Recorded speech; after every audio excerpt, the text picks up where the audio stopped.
ఇవాళ నేను రీల్ చెయ్యలే, ఒక్క వీడియో తీస్తా, ఏమనుకోకురి. నేను రీల్ ఎట్లా చేస్తానో మీరు లైవ్లో చూడరి. నా అభిమాన హీరో బాలయ్య బాబుది చేస్తా. నీ ఇంటికొచ్చా, నీ నట్టింటికొచ్చా. Don't trouble the trouble. If you trouble the trouble, troubles will trouble you.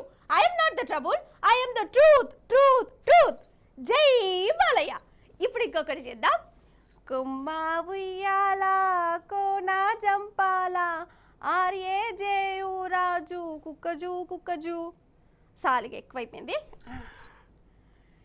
ఇక మంచిగా చేసినానల్లా. ఇక రీల్ అంటే గిట్లా చేసిన ఒక అందం సందం గంతేగాని ఒకడున్నాడల్లా బాలయ్య బాబుని తలుసుకుంటా ఏం చేసిండో ఎట్లా చేసిండో చూడాలి మీరు. చలో రైలు పట్టాలి. అగో మహేందర్ కారు గదేనోళ్ళ తారని అంటారు కదా, గదే.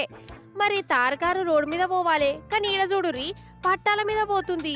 ఇట్లా పోతుందని ఈ కారును తయారు చేయించిన మహేందర్ సార్కే తెలియదు. ఎందుకంటే ఈ కారుతోని పట్టాల మీద రీల్ చేస్తుండు మహానుభావుడు. అయితే జైపూర్లోనట ఒకడు గుర్తుకెళ్దాంగా ఆగిండు.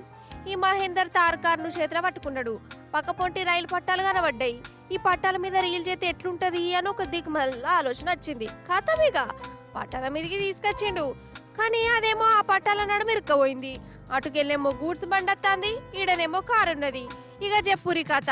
లెక్కకైతే కారును గుద్దుకుంటా పోవాలి రైలు బండి. కానీ ఈ బండిని నడిపే డ్రైవరు జర హుషారుతోని సడన్ బ్రేక్ వేసిండు. రైలు ఆగింది. కారు మాత్రం ఎటవటం చేస్తూనే ఉన్నది.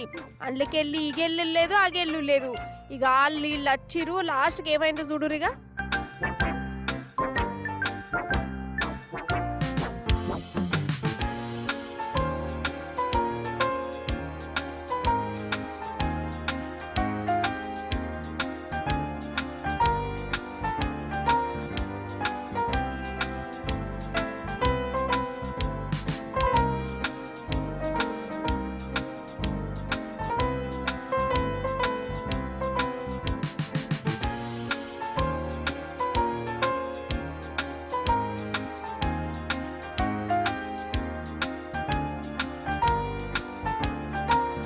అబ్బర బిడ్డ చూసినావా పట్టాల మీద రివర్స్ ఎట్లా దంచకపోయిందో. ఇక ఆడికెళ్ళి పరారే పరార్ కాదా బయన్కేమన్నా మెదట్ల షటాకంతా గుజ్జున్నదా అసలు. పట్టాల మీద కారును తోలుకుంటా రీల్ను చేసుడేందో. ఈడనే కాదు ఇసొంటి కళా పోషకులు చాలా మందే ఉన్నారు. లైకులు కామెంట్లు ఫేమస్ల కోసం చిత్రంగా సాహస వీరులు లెక్క మారిపోయి షిగ మూగినట్టే పర్ఫార్మెన్స్ చూపిస్తారు. ఏం వీడియోలో ఏం పాడొప్ప.